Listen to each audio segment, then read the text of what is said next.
say goodnight, and I think to myself, what a wonderful world.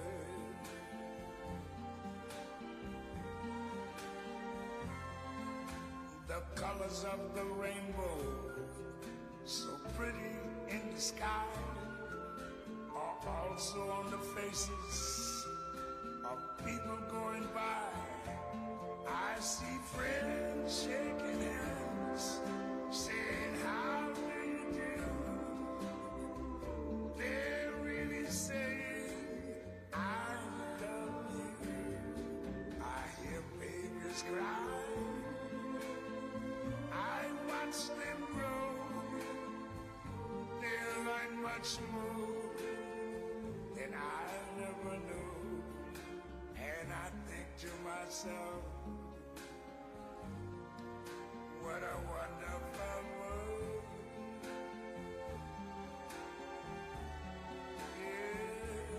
Yes, I think to myself, what a wonderful world.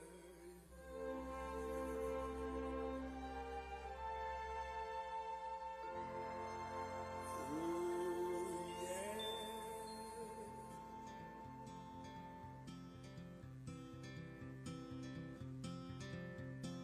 Hold on to me as we go,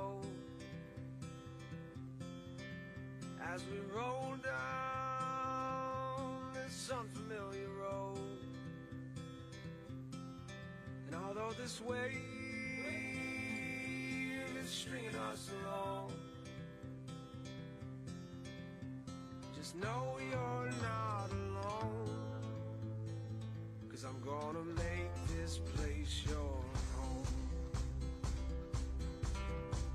Settle down, it'll all be clear. Don't pay no mind to the demons, they fill you with fear. The trouble, it might drag you down. You get lost, you can always be found. Know you're not alone.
are on the road must have a code that you can live by,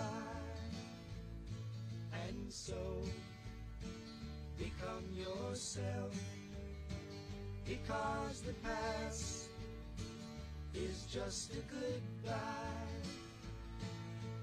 Teach your children well, their father's hell did slowly go by, and feed them on your dreams, the one they picked, the one you know by. Don't you ever ask them why, if they told you you would cry, so just look at them and sigh, and know they love you.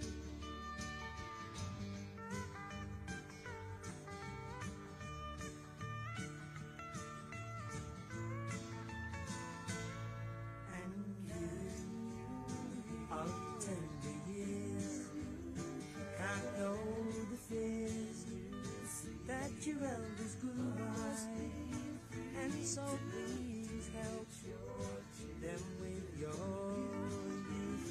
They see the truth before they can die. Teach your parents well, their children's hell will slowly go by, and feed them on your dreams, the one they picked, the one you know by. Don't you ever ask them why, if they told you you would cry, so just look at them and sigh,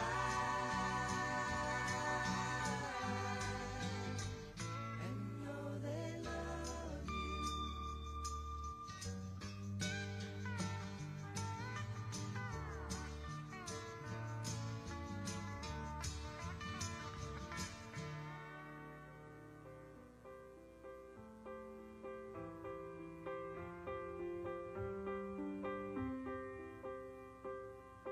I'll tell the world, I'll sing the song. It's a better place since you came along. Since you came along. Your touch is sunlight through the trees. Your kisses are the ocean breeze. Everything's alright when you're with me. And you're my favorite thing. Oh, the love that you bring.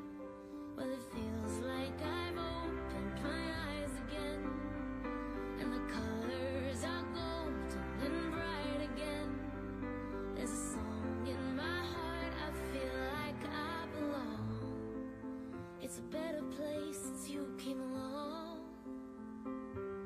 It's a better place since you came along.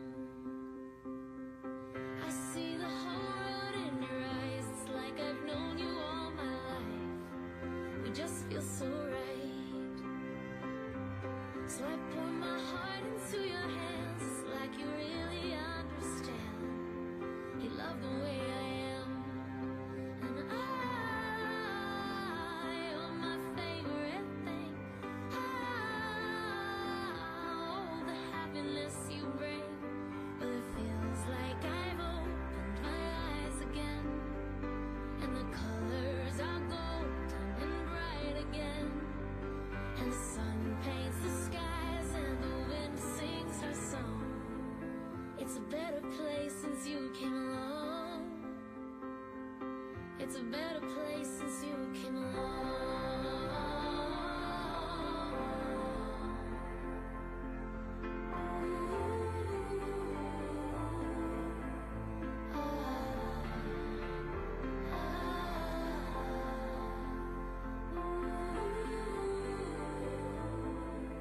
Now I'm alright. Now I'm alright. Everything's alright. 'Cause it feels like I've opened my eyes again, and the colors are golden and bright again. There's a song in my heart, I feel like I belong. It's a better place since you came along. It's a better place since you came along.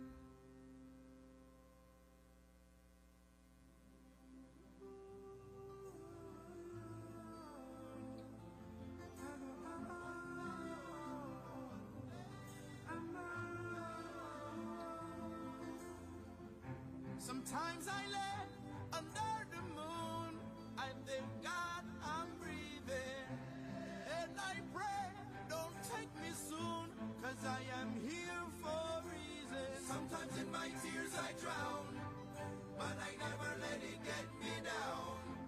So when negativity surrounds, I know someday it'll all turn around, because all my life I've been waiting for, I've been praying for the people to say that we don't wanna fight no more.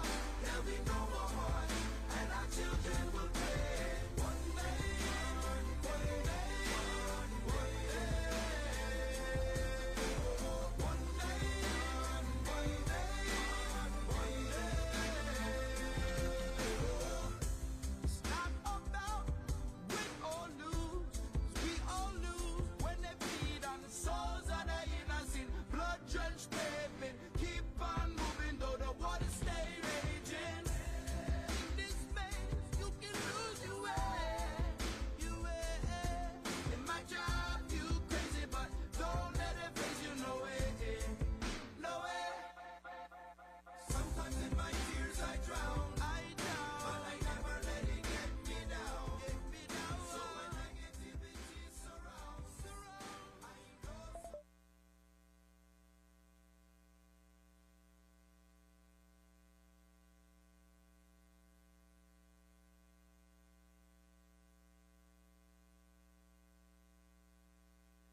Friends and honored guests, please take your seats. The program will begin in 5 minutes.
Please silence your mobile devices. Our program is about to begin.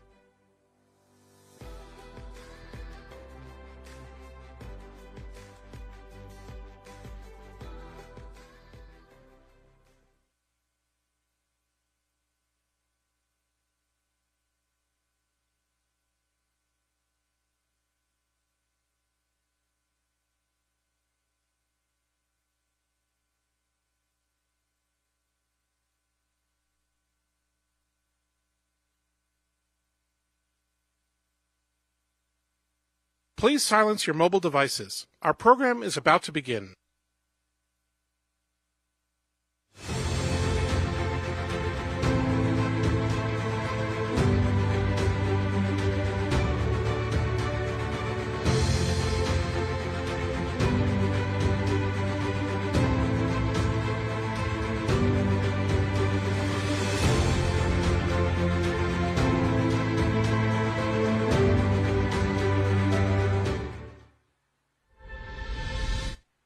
Please welcome back to the stage our General Assembly House Band, Shafuni.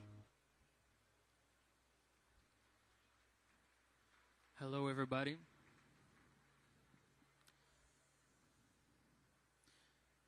Hello, everybody.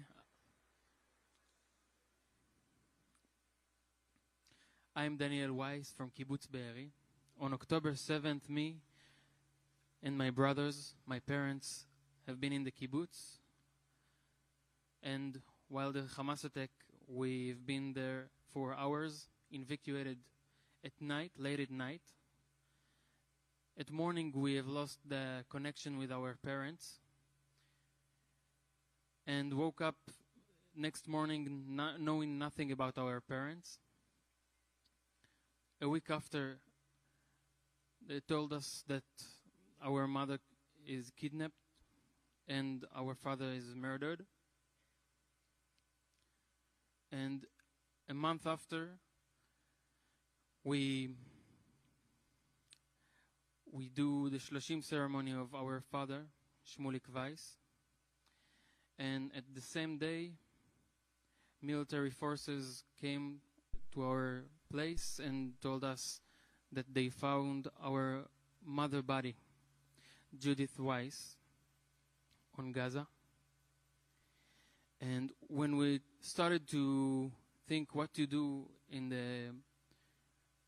where I do the funeral of our father, I knew immediately I want to give him a song that he really loved called Ani Gitara.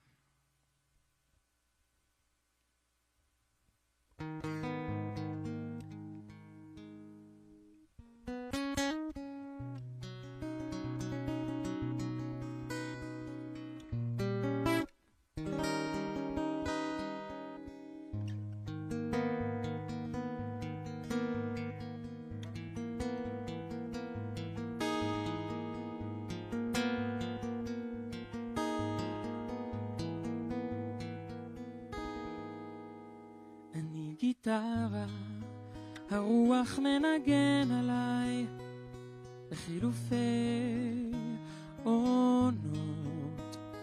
אני גיטרה ומישהו פורט עליי בחילופי המנגינות. כשמתחשק לי לפלרטט, אני פוצח בדואט, גם אם זה טריו או קוורטט, זה לא מפריע.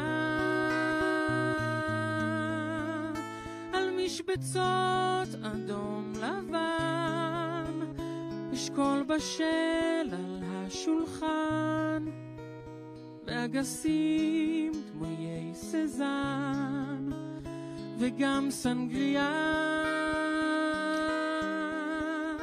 אני גיטרה, הרוח מנגן עליי בחילופי עונות. אני גיטרה ומישהו פורט עליי בחילופי המנגינות.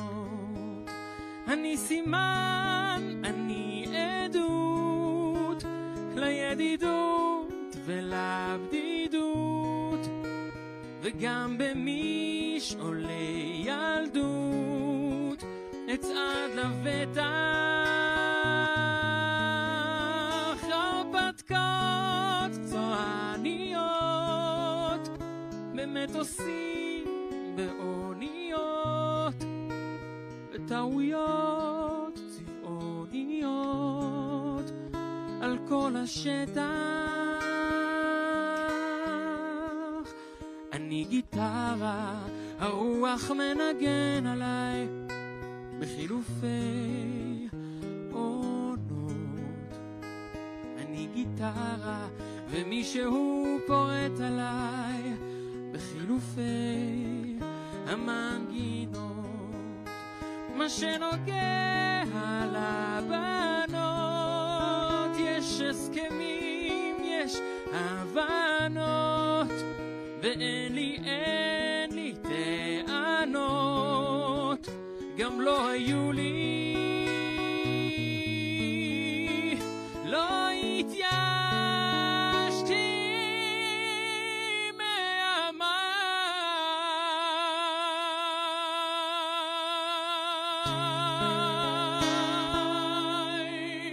כי מה שלא קרה במאי יקרה בעזרת השם ודאי ביוני-יולי.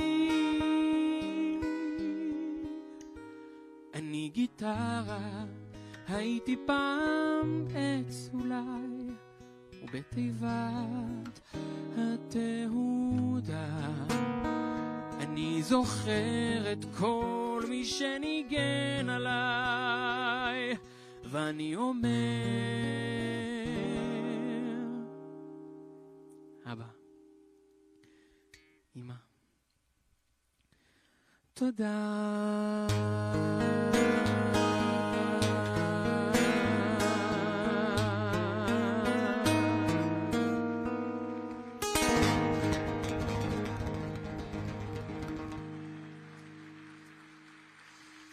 Thank you very much. Thank you.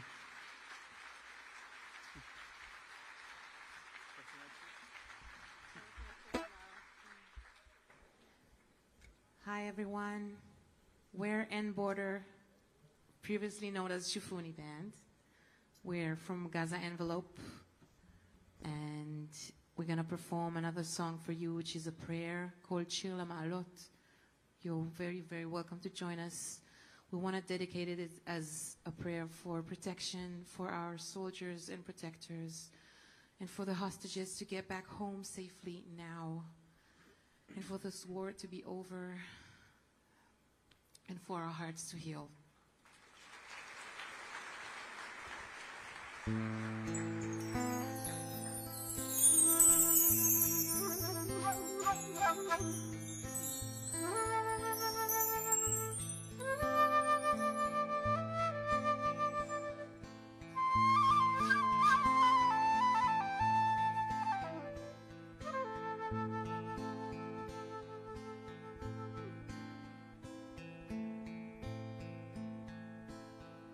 שיר למעלות,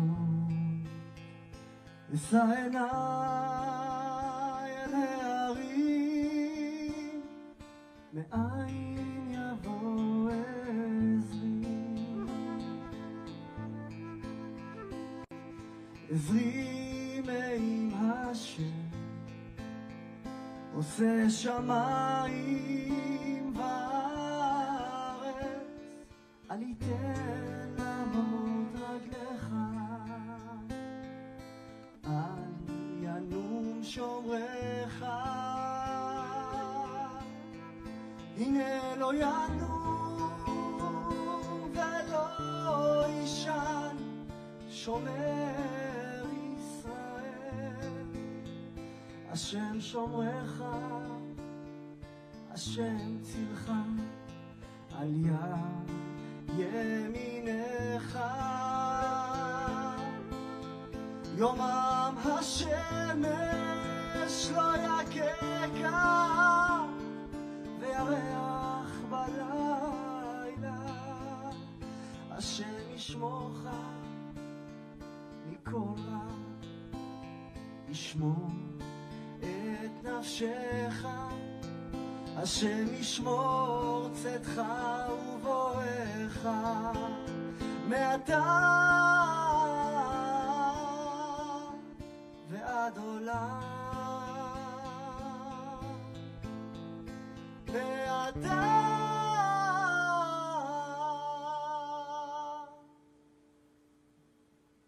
ועד עולם.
ועד עולם.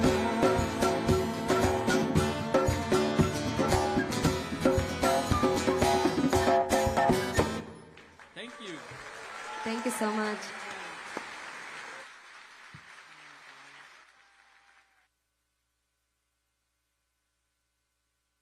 Please welcome the chair of the Israel and Overseas Committee of the Jewish Federations of North America, Sarah Gottlieb.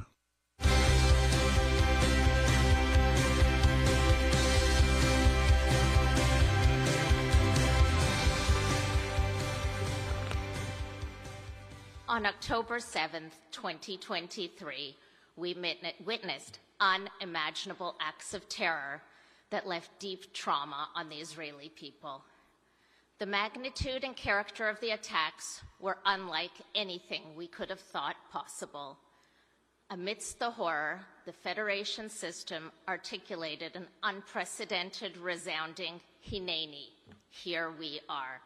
We leapt forward to support our brothers and sisters in Israel like never before. Jewish federations together have raised over $850 million.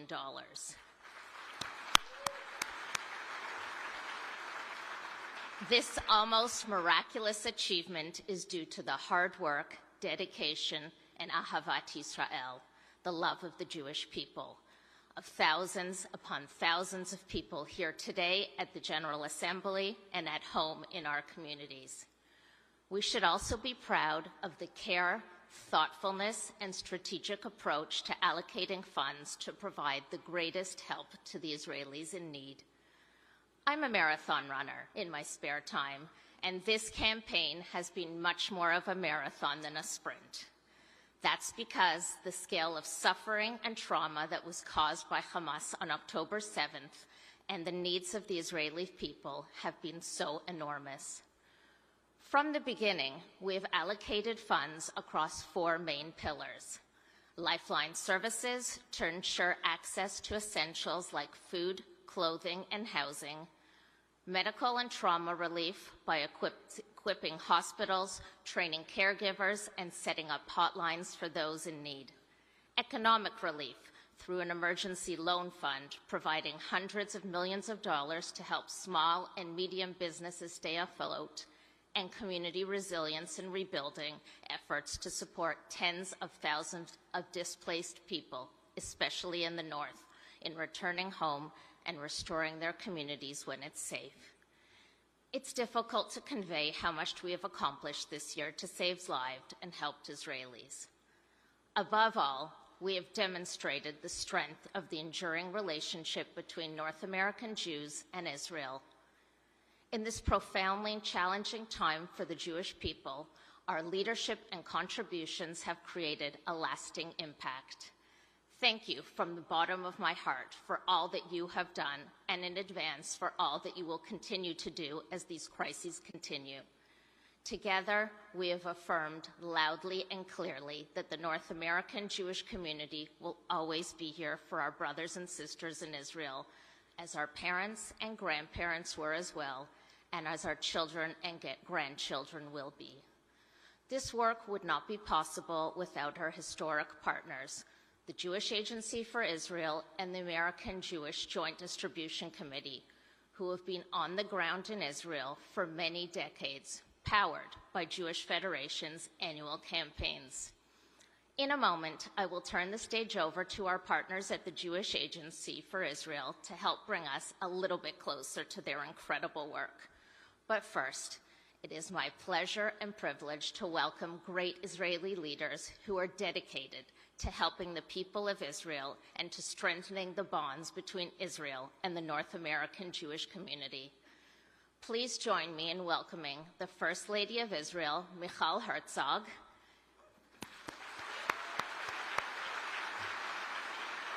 together with Ambassador Michael Herzog and his wife, Shireen Herzog. Welcome to you.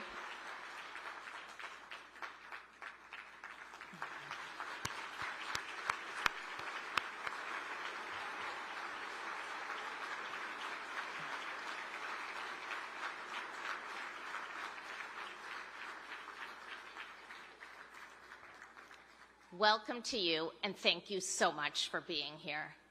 We are also so fortunate to be joined by President Isaac Herzog, who will be addressing this audience in the second half of the plenary.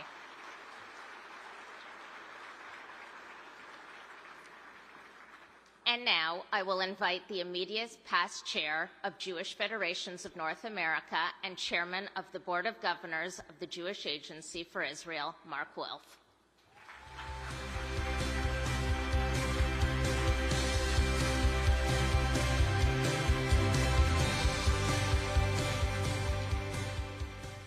Thank you so much, Sarah. 21 years ago, Israel found itself in the middle of the Second Intifada, with daily reports of buses exploding and stabbings in the markets. Jews around the world wanted a way to connect with the people of Israel who were the victims of terrorist violence. In partnership with Jewish Federations, the Jewish Agency for Israel created a fund for the victims of terror. Within 48 hours of a terrorist attack, we visit the victim and their family, deliver an initial financial grant, and let them know that Jews around the world are thinking of them on the worst day of their lives. For the next 3 years, the fund accompanies the victim and their family through their physical and emotional rehabilitation.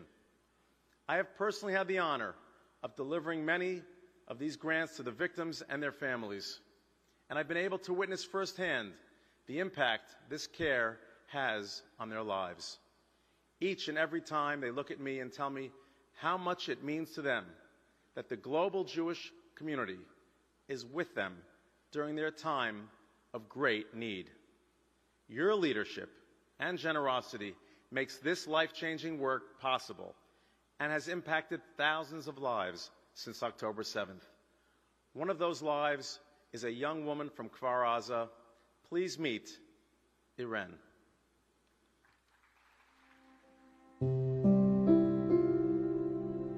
Neta and I met at a bar, and he was the weird one. Then when he asked me to go on a date with him, I said no, because you are the weird one. But he never gave up and asked me again and again, so eventually I said yes. He told me that I will fall in love with him, and he was right. I fell in love very, very quickly. He was so charming and kind, and he has a beautiful soul. He was my best friend. He was my everything. In October 22, we moved to this apartment in Kibbutz Kfar Aza. I really love this area. It's a beautiful place. It's like heaven to me. It's like one big family. Everyone knows everyone, and everyone helping everyone.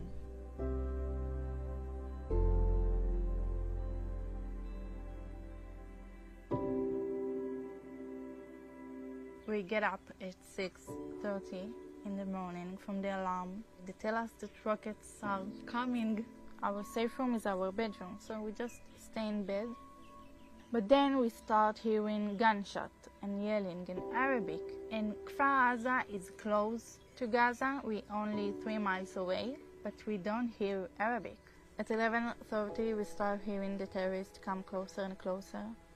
And then the terrorists broke our windows in the living room and the kitchen. And they managed to open the safe room, and they throw a grenade into the room. The grenade exploded, but it was far from us, so it was fine. And then they throw the second grenade. I got injured in my legs from the second grenade. And then they throw the third grenade. This time they didn't throw it, they rolled it to my direction. And my instinct was like, make myself invisible, the tiniest I can be, and I will be fine. But Neta was the opposite. He chose to yell grenade out loud. And when I look up, I see him jumping on the grenade, and while he jumped, they shoot him several of times in the stomach. And then he lie down on the grenade, and the grenade exploded. And then they throw the fourth grenade that started a fire inside the room.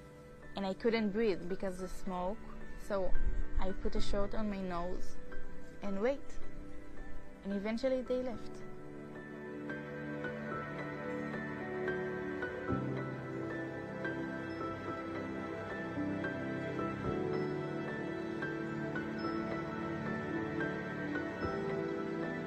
I don't believe in goodbyes, not to Neta, because he is with me everywhere I go. I believe in love, and I will be loved again. Otherwise, Hamas killed the two of us. And I'm living the best life I could ever live. Because otherwise, Neta died for nothing. I think I felt more alive this year, and it's weird because Neta is dead. How can I feel more alive? But he made me live my life.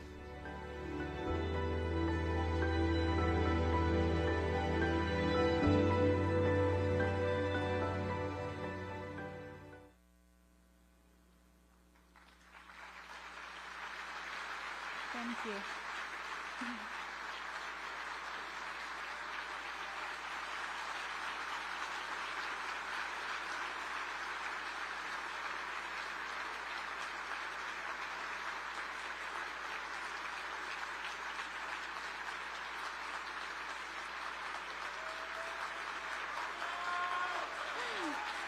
Thank you so much.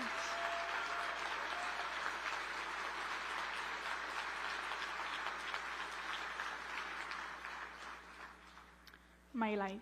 In some ways, Neta was my life. He was my love, and it's for him that I stand strong here today. But it is because of you that I'm able to do that.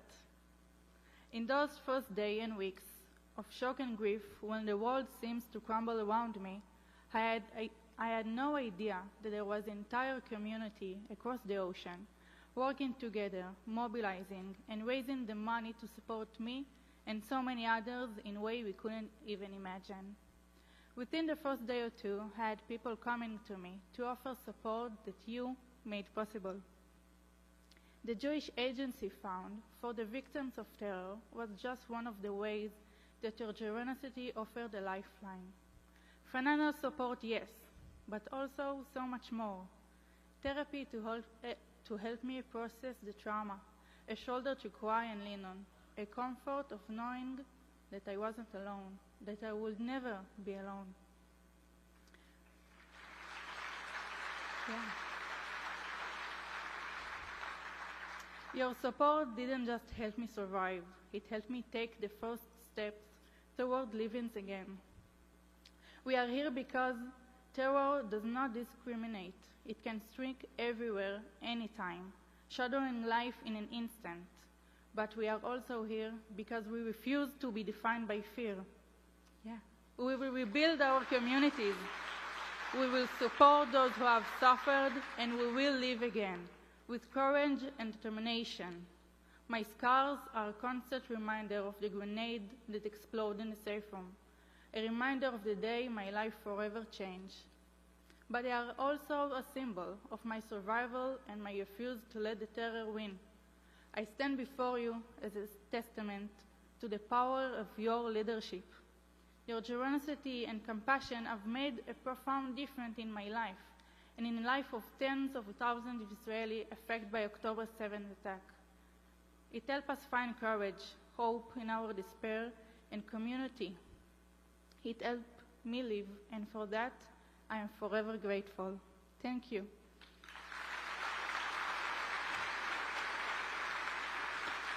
Thank you so much.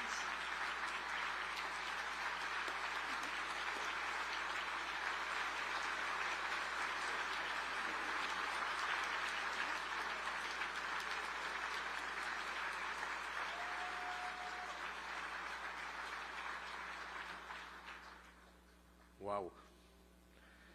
Thank you, Irene. Your story will remain in our hearts. But it goes far beyond the fund for the victims of terror.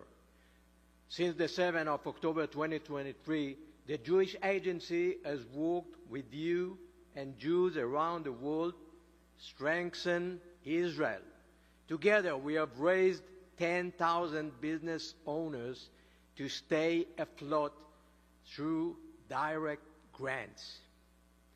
We have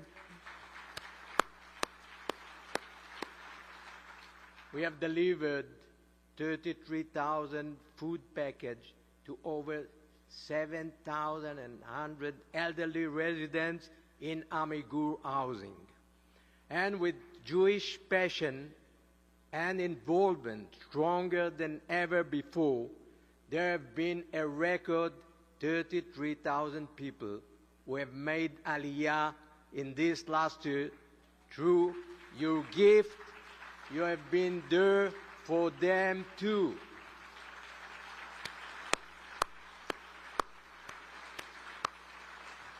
The war continues in Israel, yet we are beginning to think about the next steps and how we can ensure that every Jew around the world can be part of rebuilding Israel's society. We will continue to bring in new Olim who will strengthen our economy and our society. We will allow every Jew around the world to be a part of helping Israeli through local shlichim, through volunteer work, and through our partnership networks that connect us all. I invite every Jew around the world to be part of this next step. We work with all of you in 66 countries around the world and with our close partners, the JDC, in securing Jewish communities, addressing the needs of the most vulnerable, and ensuring that each Jew can connect to their Jewish identity. My message to all of you is simply thank you. This work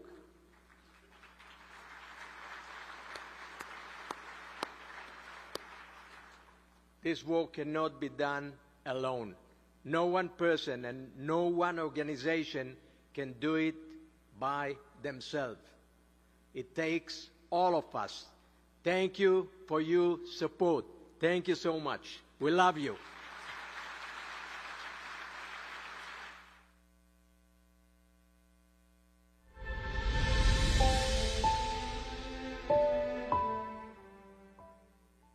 Please welcome back to the stage our scholar-in-residence, Michal Biton.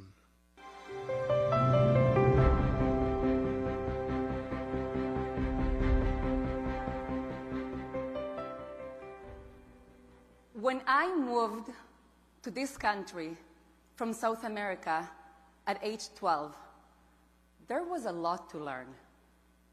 New foods, new ideas, new words. Some were easily translated, and others were pure American inventions. One of the terms I learned was the term Jewish peoplehood.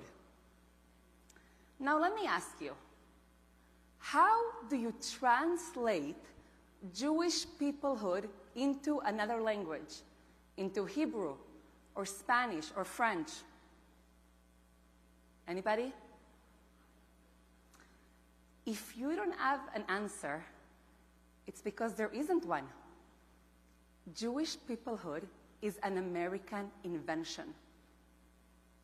The term was coined and became really popular in the 20th century in America to speak of Jews as a civilization with shared history and culture and religion. The term was always vague, broad, and ill-defined. In fact, scholars argue that the term became really popular because it was so ambiguous, because it allowed Jews to speak of themselves as a group, even while the ideology of an American melting pot was so predominant.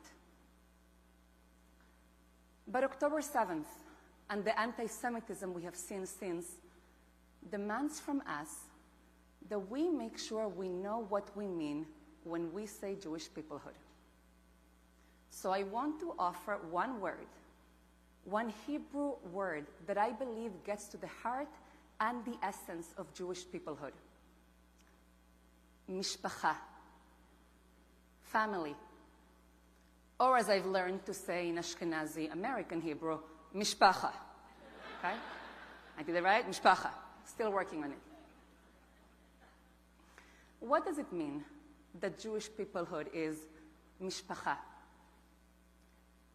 Shortly after the Holocaust and the establishment of the State of Israel, Rabbi Soloveitchik asked a question.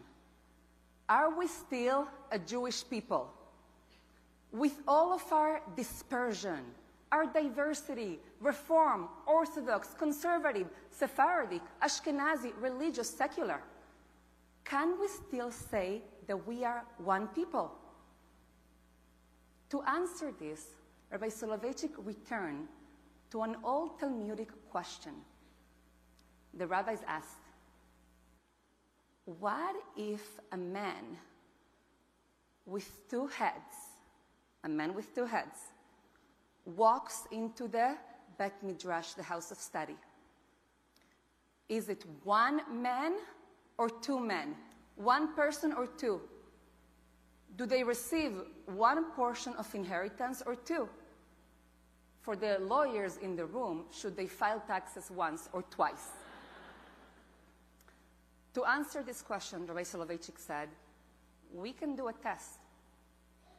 Take a pot of boiling water. Pour it on one of the heads. Then watch the other one. If it cries out in pain, then it is one person. If we cry out in pain for each other, then our Jewish peoplehood is mishpacha. But this is not just a metaphor.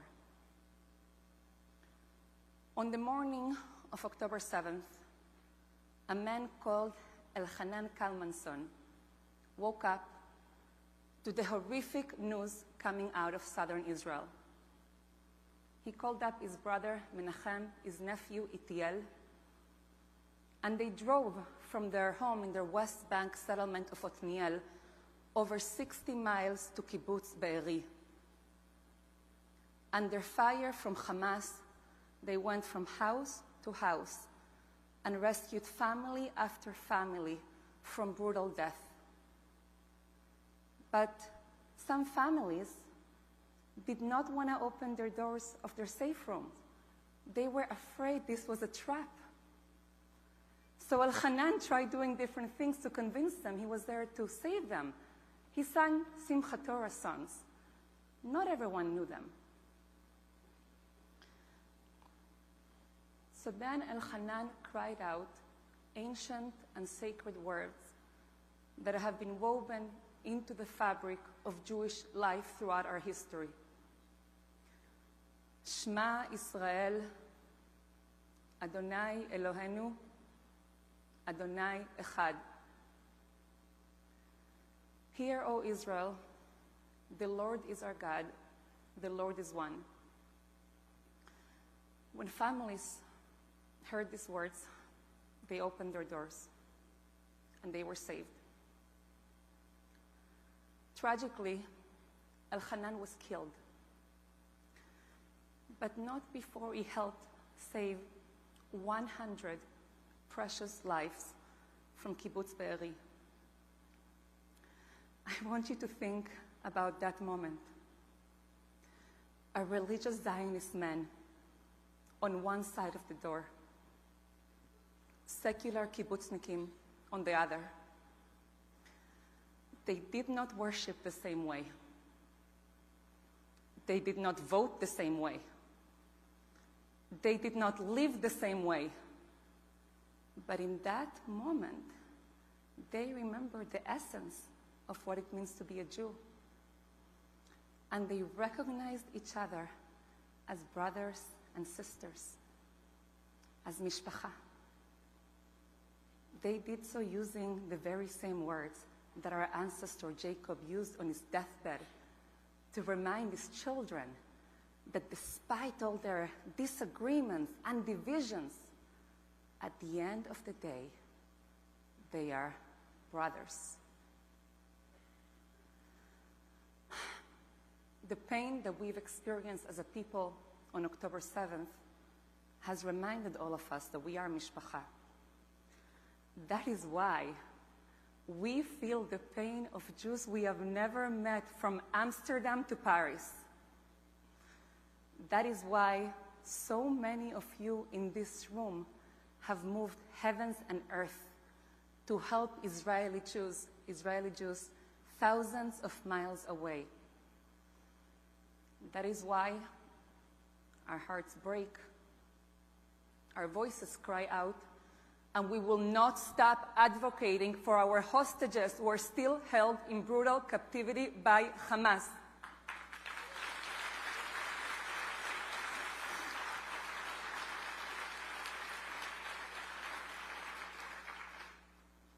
But as time goes on,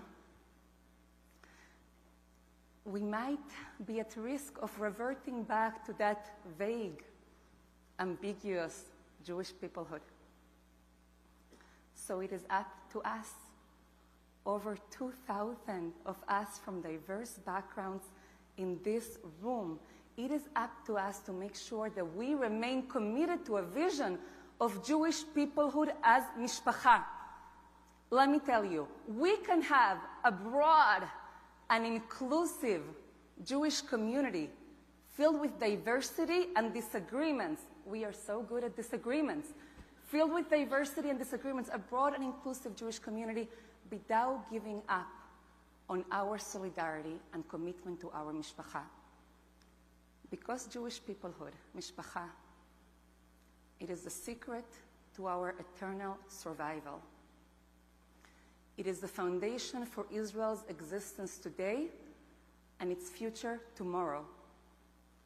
And it is the thread that connects us American Jews to each other and to Jews around the world.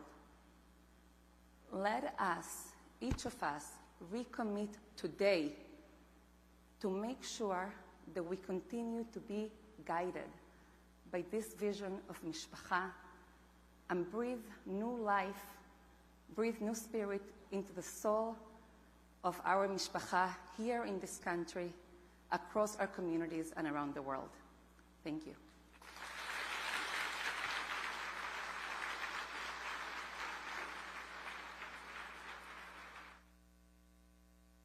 Please welcome Rabbi David Wolpe, Rabbi Sharon Brous, and Rabbi Ari Berman.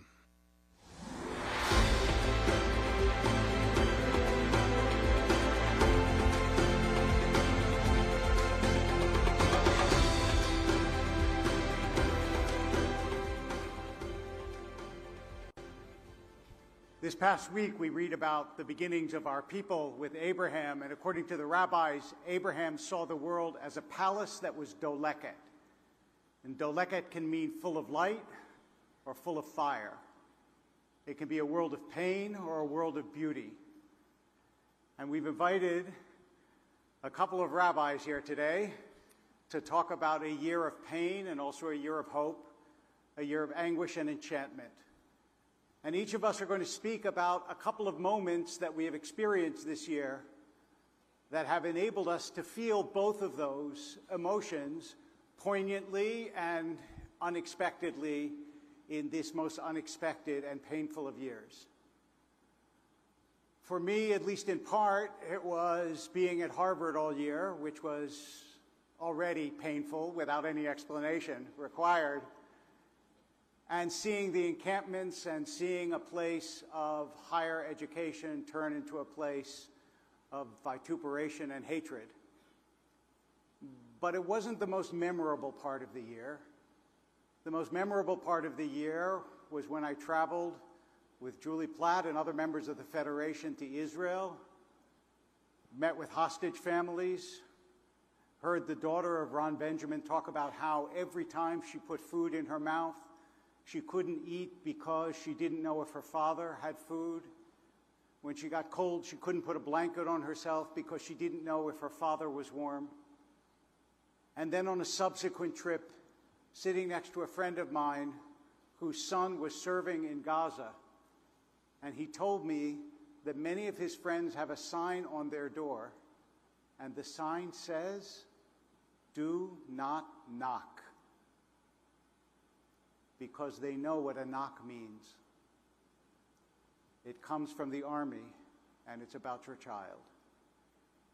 And you realize not only the pain that people have endured, but the pain that they fear, the anxiety that they anticipate every single day, living in a land where their children are on the front lines. And so we don't only live with the pain of what has happened, but with the fear and anxiety of what might happen, and with the heroism of those who have both endured it and also, at least in spirit, have prevailed over it. So I'm going to ask Rabbi Berman first if he will share with us some moments from his year that he thinks of as particularly poignant and memorable.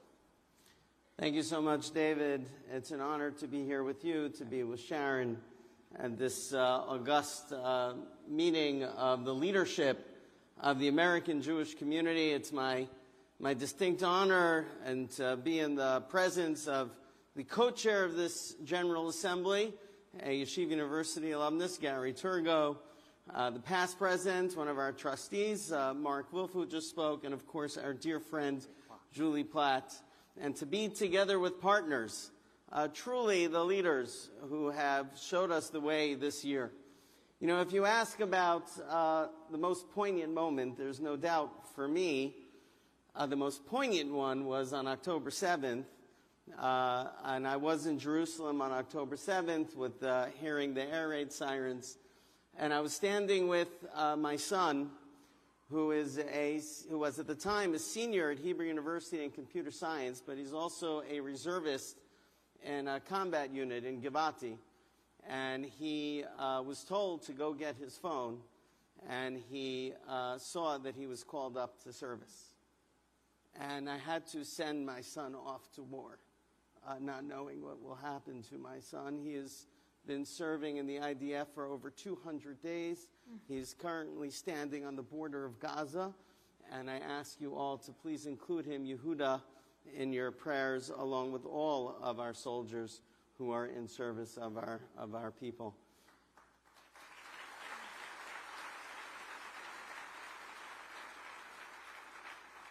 But the moment that I want to share with this community is one perhaps on a note of tremendous partnership and hope. You know, one of the aspects of being president of Yeshiva University is that I get to attend many basketball games. We have a very popular basketball team. Do people know that?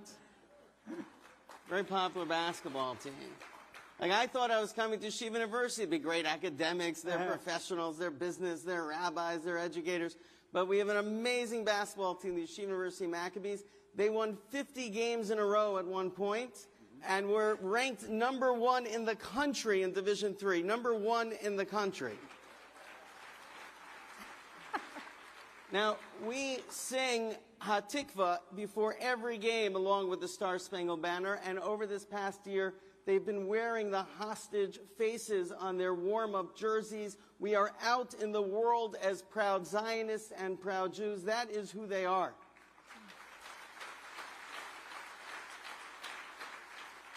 So there was one game that was deep in Pennsylvania, 4 hours away from New York, that took place on Erev Shabbat on Friday afternoon. And we thought that there wasn't going to be anybody in the arena that would be supporting our team. And we show up to the game, and the place is packed with our fans. And we asked them, where are you from? And they said, we're members of the local Reform Synagogue, and we're here to support our team, Yeshiva University. Wow. Pretty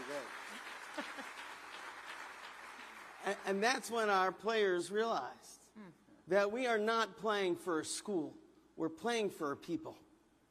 And that is the sense that I have felt across this country, across the world with the Jewish youth and our adults, across this amazing Am Yisrael, across this mishpacha, that we all feel that we're playing for something larger than ourselves. We're playing for a people.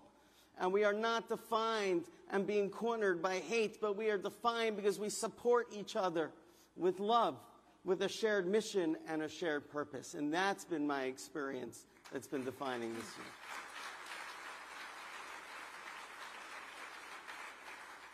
Ari, I would say that's a slam dunk. No. Sharon? That's a very good story. All I can say is that my son commentated the Yeshiva League basketball tournament this past weekend in Los Angeles. So that's my basketball credential, my Yeshiva basketball credential for you. I'm really honored and grateful for the opportunity to be with all of you today and to sit with my two colleagues up on this stage. I'll tell you two moments that I thought of when you asked the question, David. First of all, I was in Israel 2 weeks after October 7th as my niece became bat mitzvah. My family lives in Renana. And it was very painful and very powerful to be there. But the story that I actually want to share happened not 2 weeks after, but actually just about 2 months ago. One of the 6 Chatufim, one of the 6 hostages that was killed in the tunnels, executed along with Hirsch, was Almog Sarosi. Almog, as many of you know by now, was at the Nova Festival with his girlfriend Shachar. She was injured almost immediately when the attack came. And it was said that Almog could have made it out alive, but he stayed with Shachar so that he could be with her, and he was taken into captivity, and he survived nearly a whole year in captivity. And in those terrible days after the hostages were executed and there were funerals all around the country, my brother in Renana went to Almog's funeral. There was not enough room in the tent where the mourners were. There were hundreds of people packed into that tent.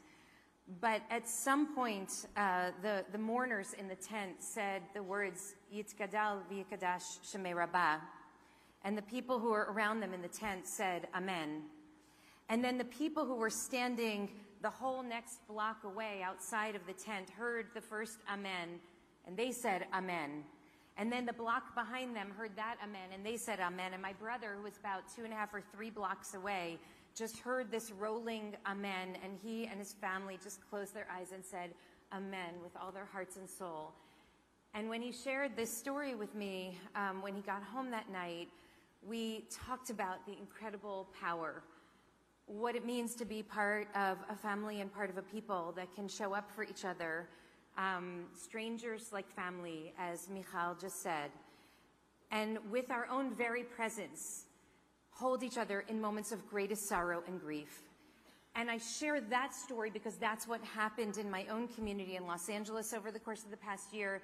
That's what happened at Yeshiva University. That's what's happening in Jewish communities all over the country.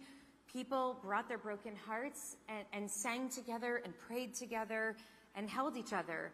And there's an incredible power in that. And I first just want to affirm the power of community and what it means for us to be with one another in the dark, not to fix each other, not to make it okay because we can't, but just to grieve together. The second story that I want to share is something that I experienced myself when I just landed in Tel Aviv on July 1st this past summer. And I went and hugged my family, and then I went into an arena in Tel Aviv where there was a confab of all of the peace organizations that operate in Israel, run by Israelis and Palestinians alike. That arena was packed with 6,000 people. Every single seat was full. And one after the next, speakers got up and spoke about their pain, about their broken hearts and their sorrow. There were Israelis who had been in captivity, who thank God had been released. There were Israeli Jews who still had family members who were in captivity, and there were people who had lost their family members who were fighting in Gaza. There were Palestinians who lost many of their family members in Khan Yunis, in Gaza City. There were Palestinians whose family members in the West Bank had been victims of extremist violence in the West Bank. And together, one after the next, they spoke about their broken hearts, and then they said, Hazman higia, the time has come for a different path forward. And I was so moved by the fact that the people who are most proximate to the pain, Israeli Jews and Palestinians and Druze and Bedouin, could stand up and say there has to be a different future. Not yachad lenatseach, together we will be victorious over the other, but yachad letaken, together we can heal. When we honor each other's broken hearts and see each other's humanity, we can collectively build a just future. And for me, as an American Jew, just witnessing the courage that it took for those people to stand there and say those words, I thought, how can we as diaspora Jews not amplify and support and platform and resource those incredibly courageous voices in Israel itself?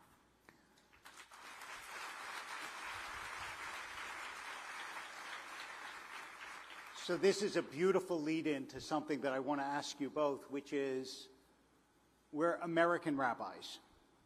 What does this moment mean for the American Jewish community? Because this is where we live, this is our place. Today, as we'll hear in a little bit, is Veterans Day.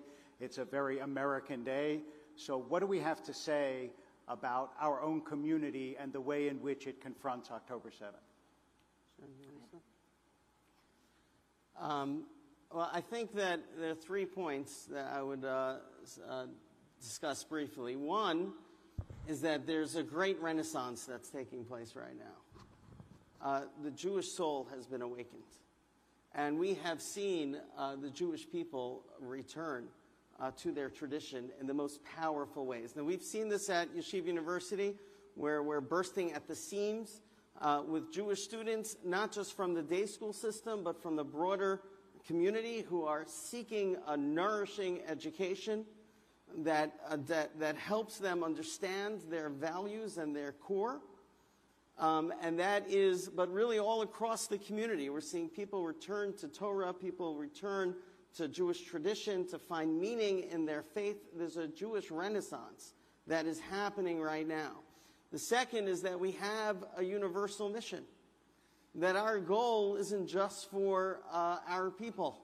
You know, one of the amazing things, I was just walking on our barren campus the other day, and a young woman introduced herself to me and said that she is Iranian. She's studying in our graduate school, and she just came from the University of Tehran, and now she's studying at Yeshiva. Wow.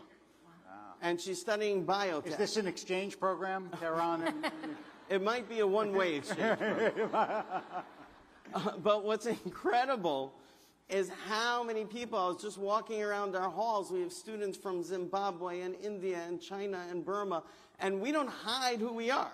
We're the flagship Jewish university. We're proudly Zionist. And people are not repelled by our values. They're attracted to our values. Right.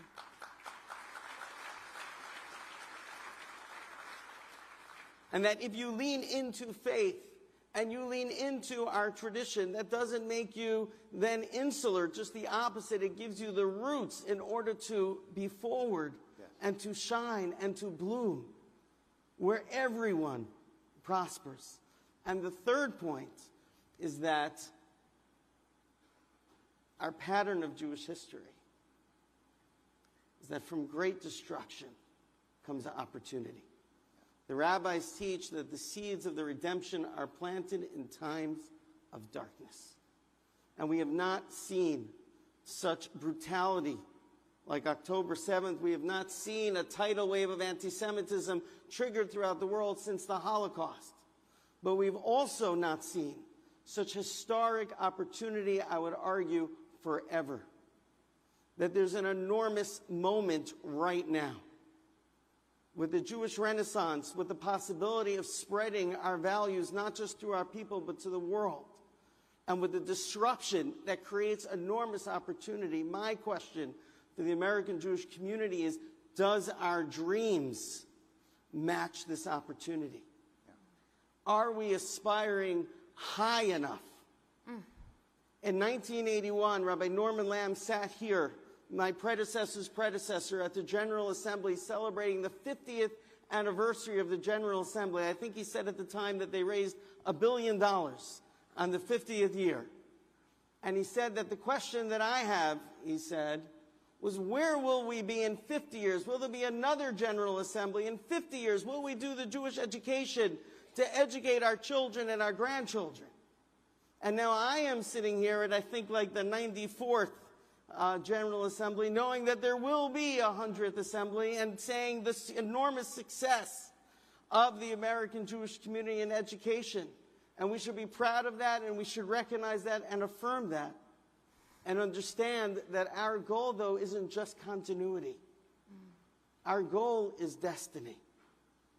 And the Jewish destiny is to take our values, embody them, live them, embrace them, and bring them out into the world. And we have enormous possibility to do that today. And my hope and aspiration for this General Assembly, as we think about for the next 50 years, it's not just about doing Jewish education and what kinds of education, the ones that aspire and enable us to achieve our ultimate destiny.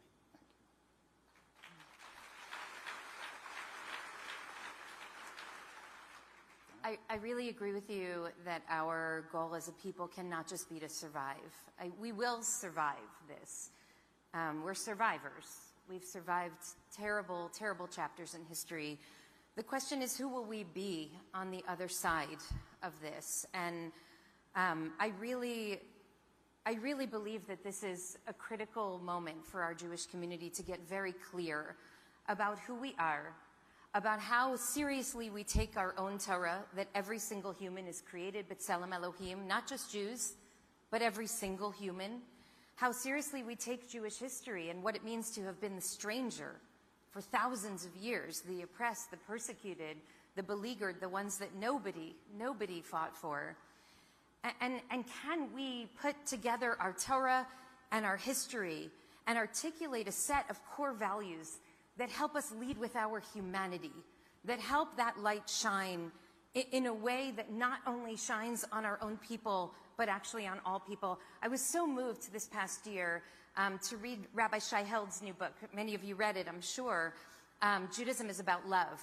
And he talks about all of the ways that we've been raised to think that Christianity is about love and Judaism is about action, right? But actually Judaism is about love. And we look at Ve'ahavta l'reacha kamocha, which really is a call for us to love each other, even to love those who are across the aisle, to love those who have different politics, to love those who, look at the last Tuesday night very differently than we do, to love each other because we're family. But we're not only called to love our Jewish family. It also says in Devarim, it says, V'ahavtam et hager, right? We're called to love the stranger. And the stranger is defined as whoever is suffering the most in that moment. And frankly, that means to actually try to love and to see the humanity of and embrace the humanity of the Palestinian people even in this moment. Can we do both? Can we do both? We are living in a moment in which so many of us, including me, are absolutely devastated. My kid is on a college campus that is really at the epicenter. It has been an incredibly painful journey. I am so heartbroken by how binary this discourse is. You're pro this, you're anti that. Which team are you on? Which flag are you flying? Can we fly the flag of humanity? Can we say as Jews that we are called to love all humanity, our Jewish family, our Israeli family, and also to love anybody who's suffering? Anybody, any innocent person is created in the image of God. Can our hearts not understand what a moral catastrophe it is when any innocent person dies? And I believe that if the people in this room don't all agree with that message, maybe your kids do, or your grandkids do. They're seeing things differently. There is a generational battle that's happening right now because so many young people feel like they're attuned to a reality that their parents and grandparents just can't see. I believe that our hearts are capacious enough to hold it all, that we don't abandon our own family, we don't abandon Israel when we come to see that there is the possibility of a just future. I believe that if we don't acknowledge that reality, then we cannot fight anti-Semitism, then we cannot fight for Israel. We have to have a more holistic, more open-hearted understanding of the humanity of all of the people who are involved here so that we can actually build a just future for everyone.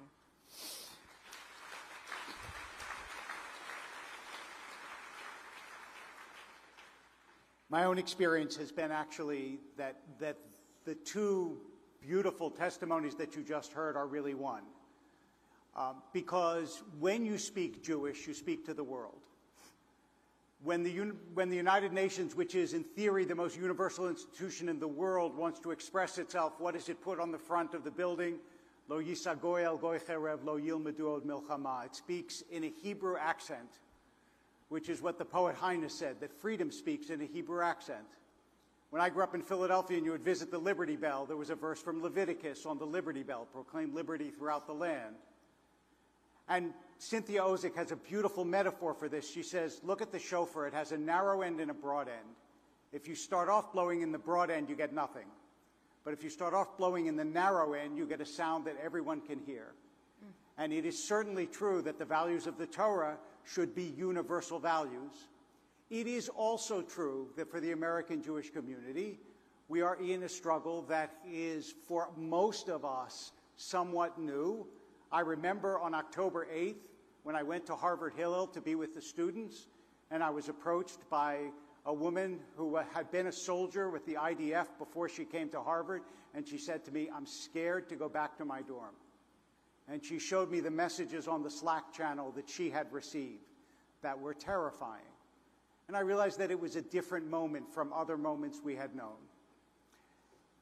And yet, it is really important for all of us to recall that we've been around too long to be hysterical, and we are also too wise to be naive.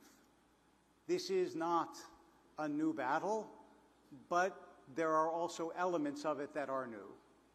And so, some of you know this story. A few months ago, now it was actually more than a few, in December, I was at this convention in Florida with 4,000 Jewish teens, BBYO. And I was, yeah, go ahead. You should absolutely applaud for BBYO. So I was on a panel with 3 other people, and the last question was, what gives you hope? And I was going to say 4,000 Jewish teens. Unfortunately, I was 4th on the panel. So by the time they got to me, everybody had said 4,000 Jewish teens. And I had this sudden, almost flash of revelation. I said, you know what gives me hope? I'm talking to my great-great-great-great-grandfather. And I say to him, you know, there's anti-Semitism at Harvard. And he says to me, there are Jews at Harvard?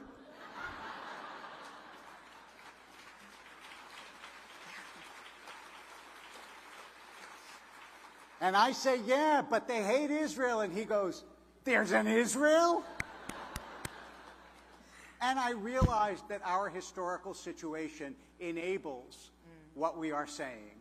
That is, we are strong enough to also be compassionate, and we are also strong enough to strengthen ourselves in the Jewish values that not only have brought us to this point, but that have enabled such leaders who can speak in such beautiful ways to suffering, to aspiration, to hope, to solidarity, to all the values that I know every single person in this room cherishes, or you wouldn't be in this room. So,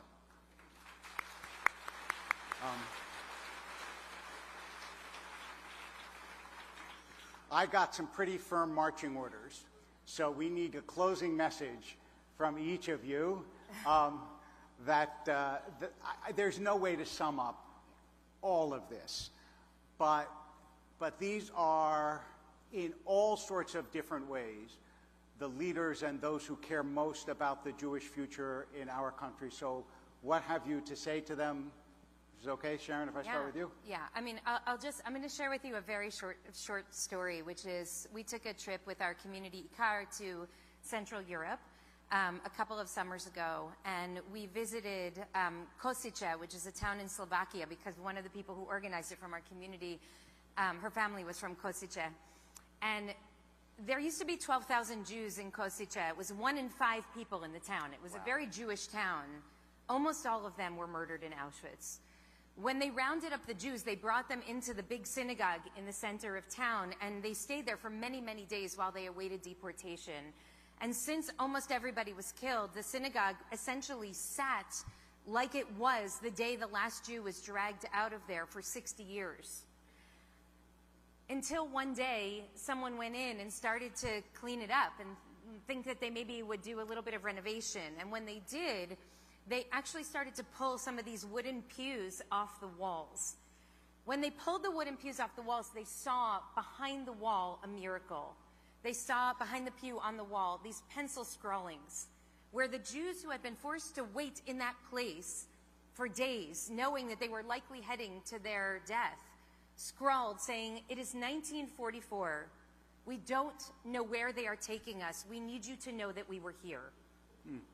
We came a couple of years later and we saw those scrawlings. And I was so struck by the incredible act of faith that these Jews awaiting their death believed that one day there would be Jews left in the world. And those Jews might come back to this place, and those Jews might pick up their dream and actually find meaning in their lives and their deaths. This is a moment of political earthquake in this country, just as it is in Israel. And I believe that our dreams matter profoundly. And the message I gave my community after the election was, we share our dreams, we live our values, even if we cannot see them manifest immediately. We scrawl them with pencils on the walls that will be covered with wooden pews, because we know and trust as a Jewish people that one day someone will find those messages and will carry on our dreams for this country, for the state of Israel, and for the future of humankind. And I think that that is absolutely the very best way that we can respond to the challenges of extremism and human cruelty and callousness that we're fighting today, to keep holding on to our dreams, because, my God, we desperately need them.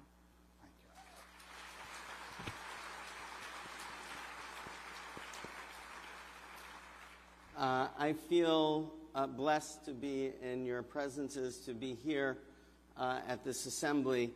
What gives me hope, David, is, of course, the next generation. It's, of course, the fact that we're building on the incredible, secure roots of our fathers, our mothers, our grandparents, great-grandparents. And I will also say, what gives me hope is that I know that we have allies. After October 7th, when I saw what the presidents of some universities were unable to do, I started a coalition of university presidents who were able to sign on to the statement that we stand with Israel, with the Palestinians who suffer under Hamas's cruel rule in Gaza, and with all people of moral conscience. We had over 100 university presidents who signed. It was major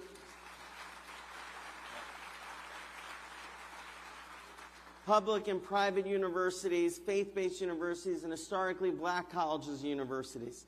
One of my first calls was to a dear friend of mine, Rochelle Ford, president at the time of Dillard University. She spoke at the Washington rally last year based on this this leadership of the coalition. And she said to me when she heard how sad my voice was after October 7th, she said to me, Ari, the Jewish people win when Moses holds his hands up. But who holds Moses' hands up? It's Aaron and Hur. Let us be your Aaron and Hur. You can lean on us. Wow. And what I found consistently is that when we speak with moral clarity, like in this case calling out clearly that Hamas's massacres are evil, and that we can't accept brutality, and that rape and murder and burning children alive is something that all people of moral conscience, whatever seat you sit in a university, should be able to say. That when we speak with moral clarity, other people stand with us. That when we stand with conviction for our values, other people stand with us. They respect it, they see the conviction, and they stand with us.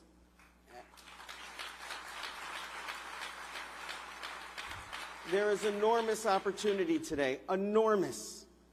And it's not just about Jewish education, Jewish continuity, it's about Jewish destiny. And all of us need to be aligned to that purpose, to inhabit ourselves, our strengths, our values, and bring out our mission to our people and out into the world. Thank you.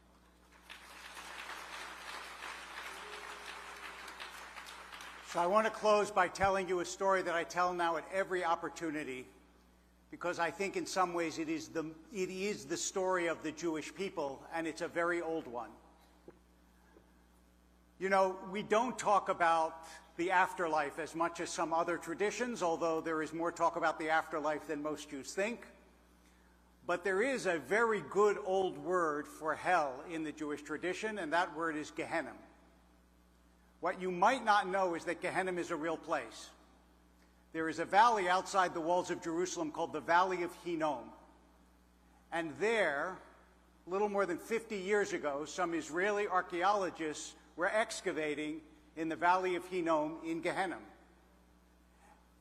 And excavating there, they came upon the oldest bit of Torah that exists in the world. 2 rolled up silver amulets. You can still see them if you go to the Israel Museum. And when they finally unrolled these amulets and they found this oldest bit of Torah that exists in the world, this is what it said. Yevarecha Hashem v'yishmerecha. Yair Hashem panav elecha v'yichuneka. Yisa Hashem panav elecha v'yasem lecha shalom. May God bless you and keep you. May God's countenance shine upon you and be gracious to you.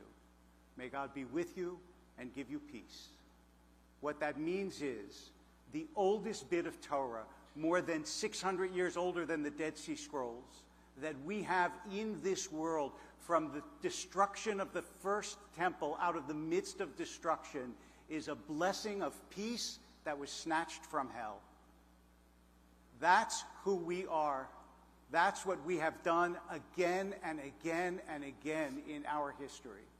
And I have no doubt that we will do it again, as you have already seen people doing it in process here on this very stage, people who have been through hell and yet have managed to find blessing.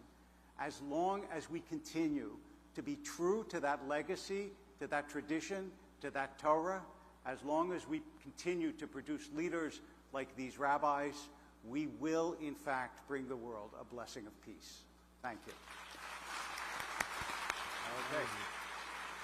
Okay, amazing. Thank you, Sean. That was great.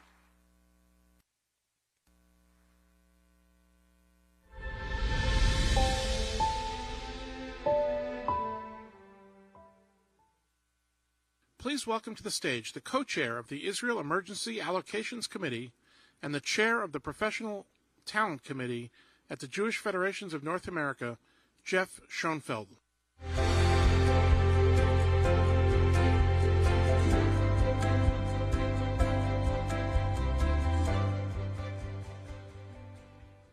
Good afternoon.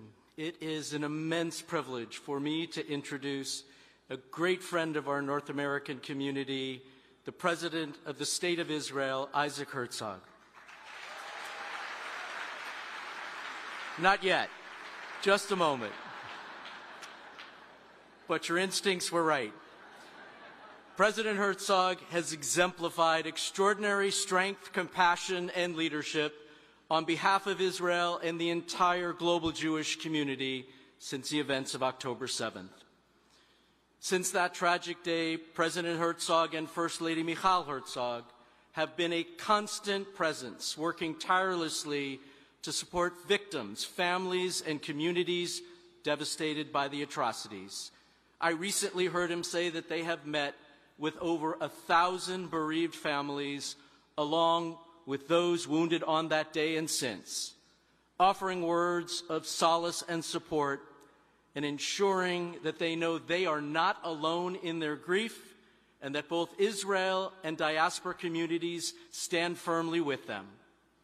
Throughout the past year, President Herzog has also been a powerful diplomatic leadership. He's been a vocal advocate on the world stage, articulating Israel's right and duty to defend itself against terror while working to build international support. He's also worked to galvanize the global Jewish community, reminding us all that Israel's destiny is our destiny, that Israel's strength is deeply connected to our solidarity and generosity of Jews everywhere in the world. President Herzog comes from a proud lineage of extraordinary leaders. His father, Chaim Herzog, served as Israel's 6th president and was instrumental in shaping Israel's place on the world stage. His grandfather was the chief rabbi of Israel, Rabbi Yitzhak Halevi Herzog. And yet, President Herzog has stepped into this role with his own vision, focusing on strengthening unity within Israel, fostering peace with neighbors, and bridging the gaps within the Jewish world, between Israel and the diaspora, between communities, and among people of all walks of life. Now, please rise. It is my deep honor to give the warmest JFNA welcome to the President of the State of Israel, His Excellency, President Isaac Herzog.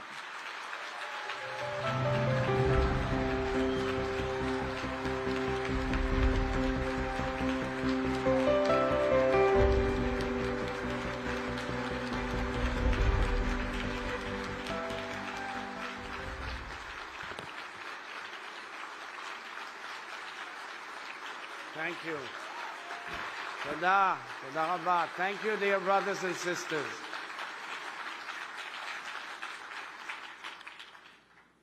Dear sisters and brothers, I know many of you, so I send you a hug from here, security issues and all. But truly, achayot v'achim, as we say, as we come together in Washington, D.C., the capital of our greatest ally and friend, 101 Israeli women, children, and men are still missing. They have been held in brutal captivity by Hamas terrorists, enduring hell for over 400 days. With us here today are the families of Yair Veitan Horn, Arbel Yahud, Romi Gonen, Keith Siegel, Sagi Dekel Chen, Omer Nutra, Itai Chen, and Nimrod Cohen. Their loved ones.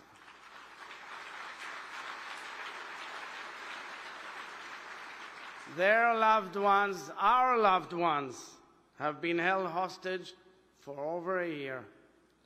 Like you, I pray for them daily. I cling to every update, and I fear for their well-being and safety. As Jews, we know that there is no greater mitzvah than redeeming captives, what we call pidyon shvuim. So we must all do more.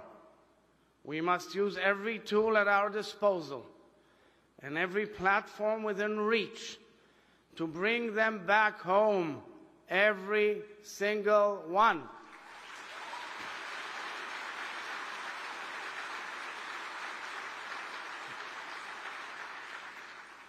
Failure to bring back our hostages home will leave our nation hemorrhaging and scarred for generations. It will tear through the delicate fabric of our people. I call on you, American Jewish leaders, keep fighting for our people, keep fighting to bring them home. We must all together fight with every fiber of our being, do whatever we can to bring them home immediately.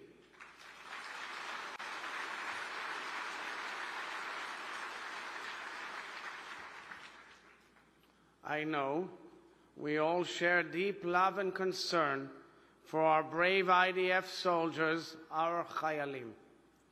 This morning we received yet another crushing reminder of the heavy toll this war has taken. Hundreds of thousands of Israelis chose to leave their homes and families to fight a war we did not want and we did not choose. They have been fighting on our behalf. They have been fighting on your behalf. We all pray for their success. May God bless them and keep them. May they all return home safely, and may our wounded soldiers and civilians recover fully in body and soul.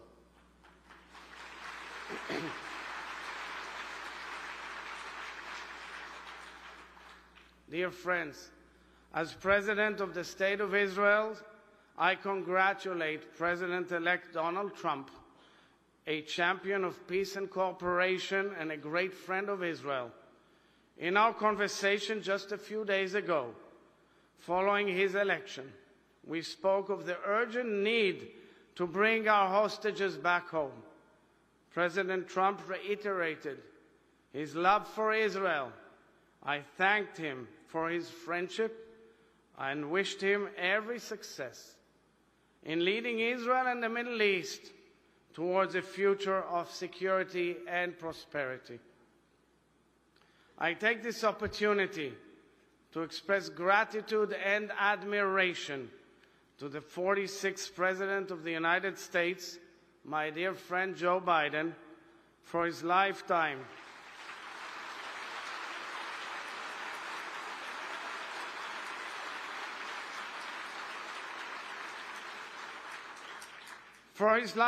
of friendship with Israel and devotion to the Jewish people. The President's steadfast support from the very beginning of the war was a moving display of leadership and kinship that Israel will never forget. I look forward to meeting with President Biden tomorrow and thanking him on behalf of the state and people of Israel for standing by us in our most difficult moment. I also thank Vice President Kamala Harris for actively voicing her solidarity with the Israeli people. Vice President Harris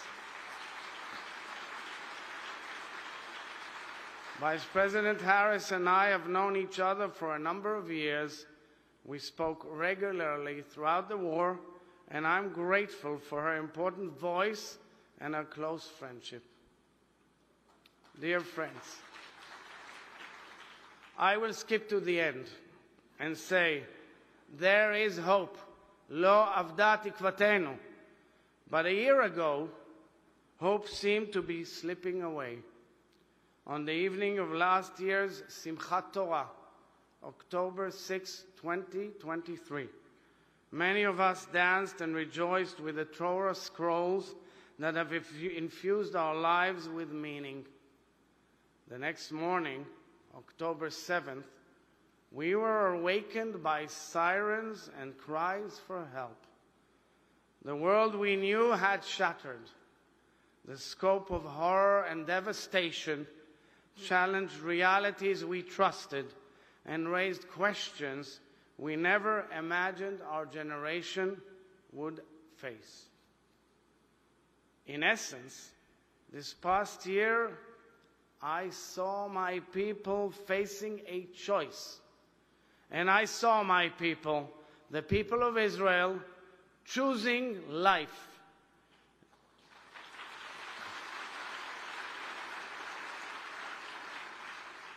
So I would like to share with you some of what I saw and experienced since the day our world changed. Virtually every single day since October 7th, my wife Michal and I met with bereaved families, families of hostages, survivors and evacuees. We paid respects to thousands of mourners in Jewish, Muslim, Druze and Christian homes. We met with Nova Festival survivors, many with PTSD, and with children left without family and without a home. We visited almost every hospital in Israel, spoke with thousands of wounded soldiers and civilians in emergency rooms and in rehab. We met with women and little children who returned from cruel captivity in Gaza. We saw people who lost almost everything a human being can lose: family, love, freedom, security, livelihood, shelter. We met with tens of thousands of Israelis who went through hell. One of the profound moments I experienced this past year, a moment which I will carry with me as long as I live, was standing at the bedside of IDF Captain Ro'i Nahari, a 23-year-old paratrooper platoon commander, lying in Soroka Hospital, surrounded by his family. On October 7th, Ro'i dashed southward without hesitation, together with his team.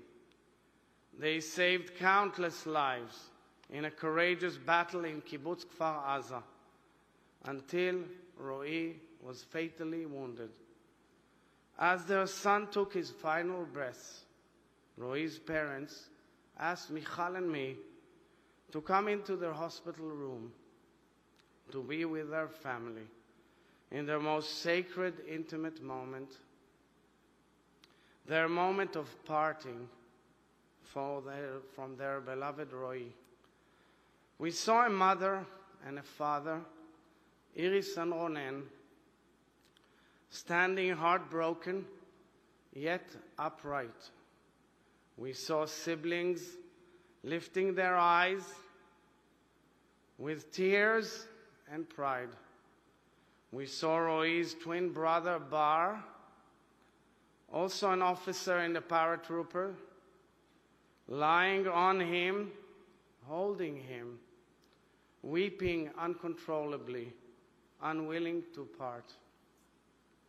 I will never, ever forget saying goodbye to a hero I did not know. By saluting Ro'i during those agonizing moments, his family chose to honor the values for which we are holding this state, the values for which he died, and the meaningful life he lived. I said to Ro'i's family what I would later repeat to nearly 1,000 bereaving families. Michal and I would meet throughout the year. I cannot change the terrible fate. It is indeed terrible. But as President of the State of Israel, I have the unique honor and privilege of looking into their eyes and saying thank you on behalf of the people and nation of Israel. Last month, dear friends, as we marked 1 year to that Black Sabbath, Michal and I traveled to nearly every community attacked by Hamas on October 7th, beginning at 6:29 a.m. at the Novel Festival site.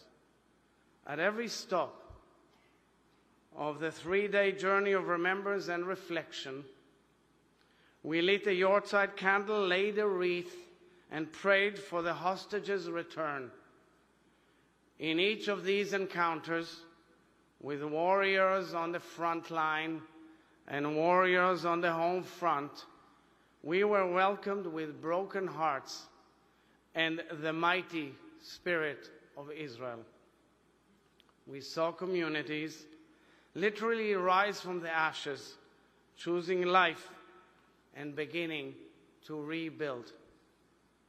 This is where it dawned on me that what makes us the eternal people, Am HaNetzach, is our insistence on choosing life. We are a nation that chooses life. Yes, yes.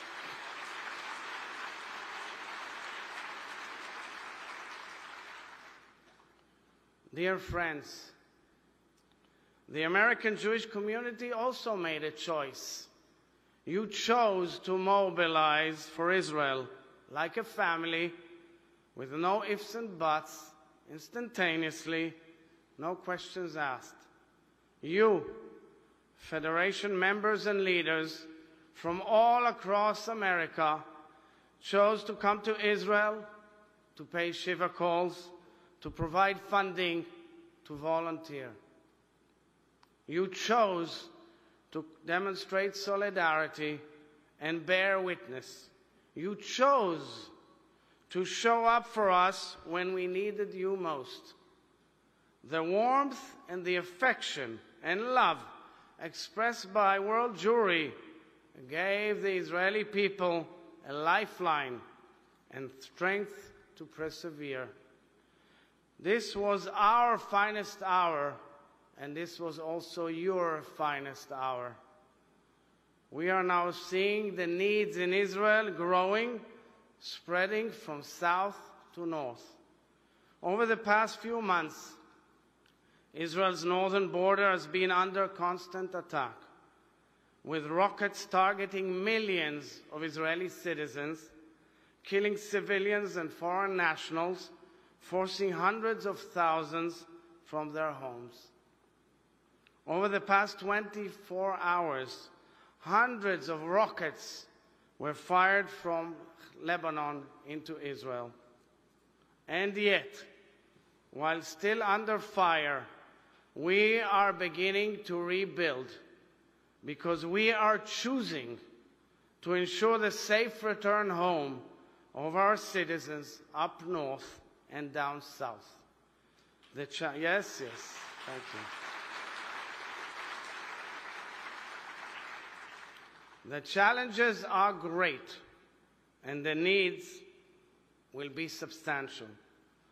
I applaud the Jewish Federations of North America for your remarkable efforts throughout the year, and I commend the JFNA for choosing to launch your new campaign to meet the growing needs. This past year, I had the pleasure of working closely with the outstanding JFNA leadership, Chairperson Julie Platt,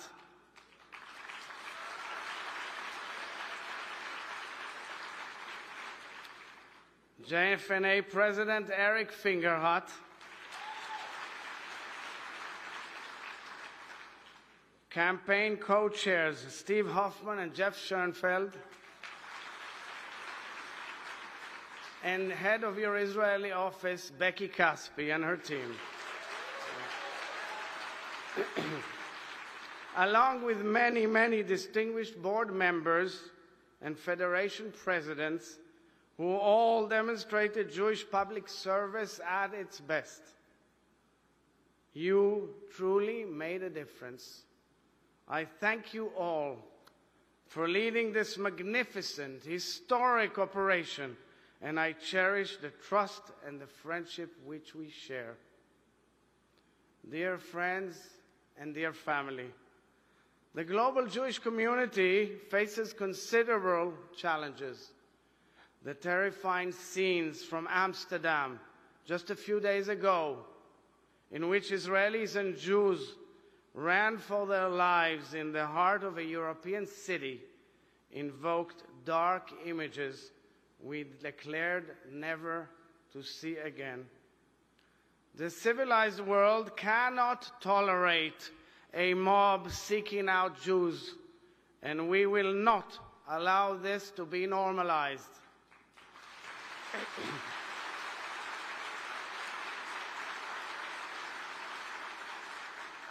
Israelis have been following with great concern the startling wave of anti-Semitism, both systematic and instigated, flooding the United States and the Jewish world.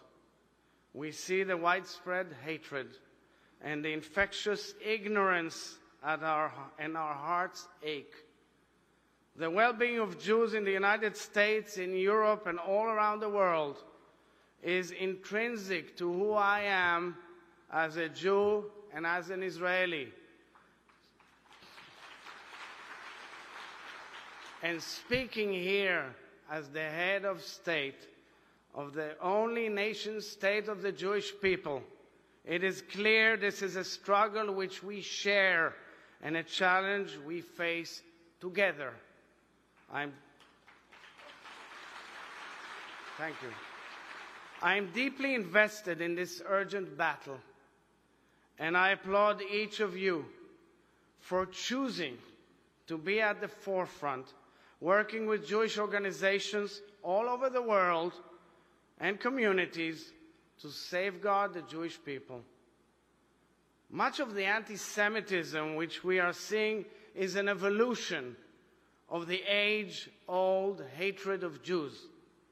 But for many years now, we have seen the engine behind the modern-day anti-Semitism, the Iranian regime and its allies. The Iranian regime calls for the annihilation of the State of Israel openly and blatantly, and is seeking nuclear weapons. It is truly an empire of evil, spreading hatred throughout its numerous proxies, social networks, and agents all over the globe. The Ayatollah regime is our enemy because of its intentions and actions. And still, we must differentiate between the regime and the Iranian people who deserve better.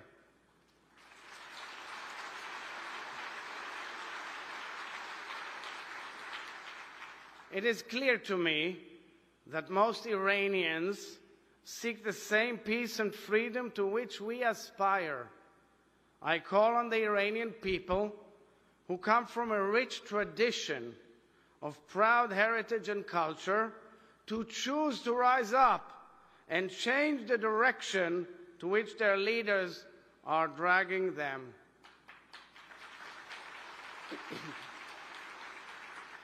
Israel is slowly tipping the balance of power in its multi-front war against Iran and its proxies.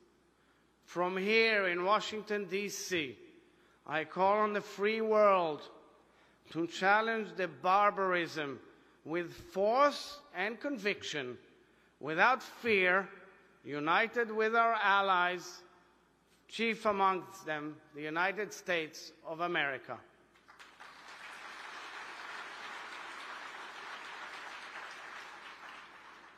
Dear sisters and brothers and friends, October 7th was a defining moment in Jewish history, not only because of the massive devastation, but because it reminded Jews what we need we need each other, and that we have each other. We have all seen how much strength we can summon and how much comfort we can draw from choosing to come together as one people. A number of months ago, I launched my presidential initiative titled Voice of the People, Kol Ha'am.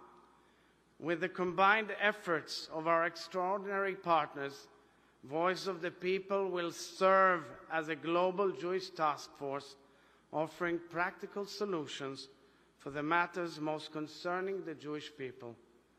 Because the only way to navigate the challenges our people are facing is to face them together as a people. The countless examples of pure courage and sacrifice that I was fortunate to learn about reminded me again and again that we are an eternal people, not because we are survivors, but because we are believers and because we are fighters.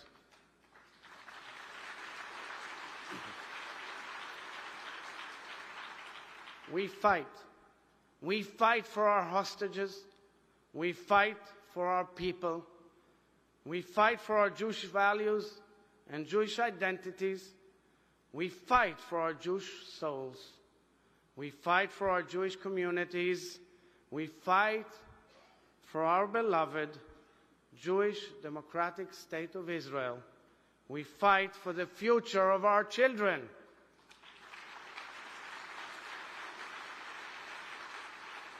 We are eternal because of the choices we make, because we choose life, because we choose each other.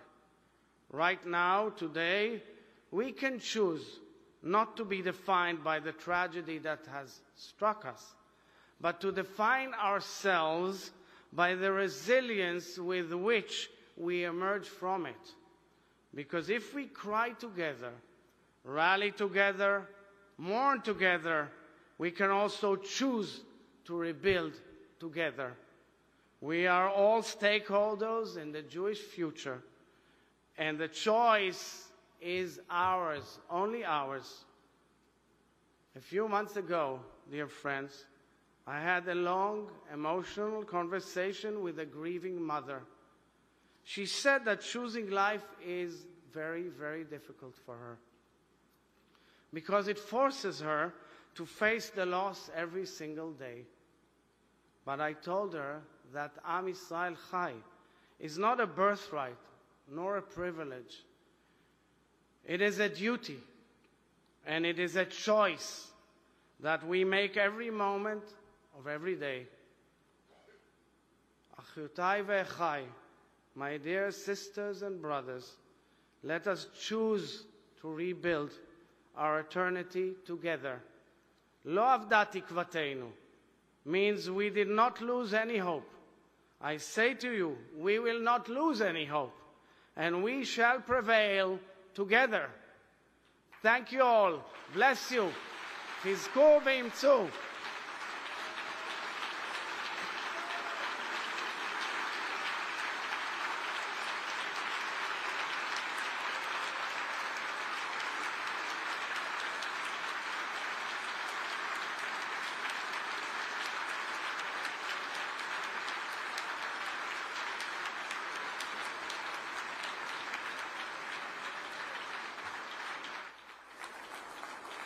Thank you, the incredible President Herzog. We have one more piece of business tonight.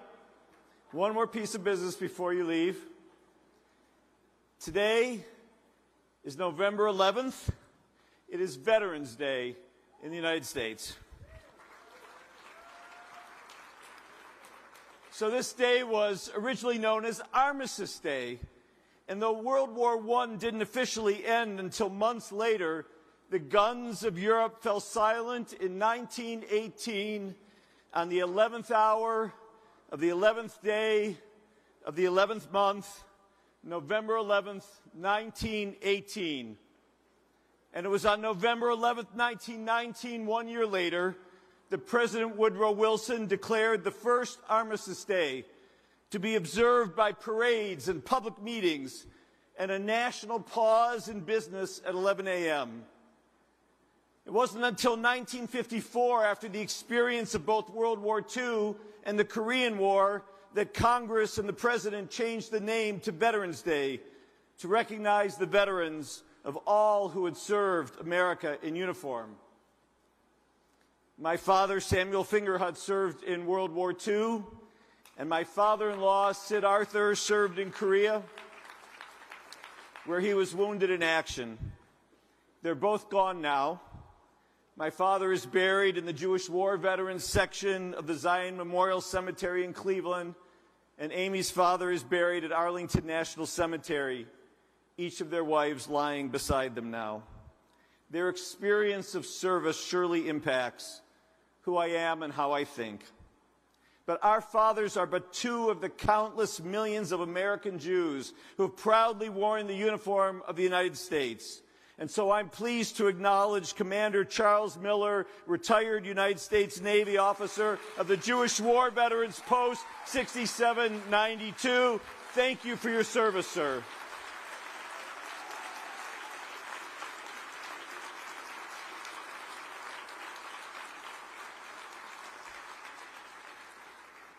You know, World War I lasted over 4 years,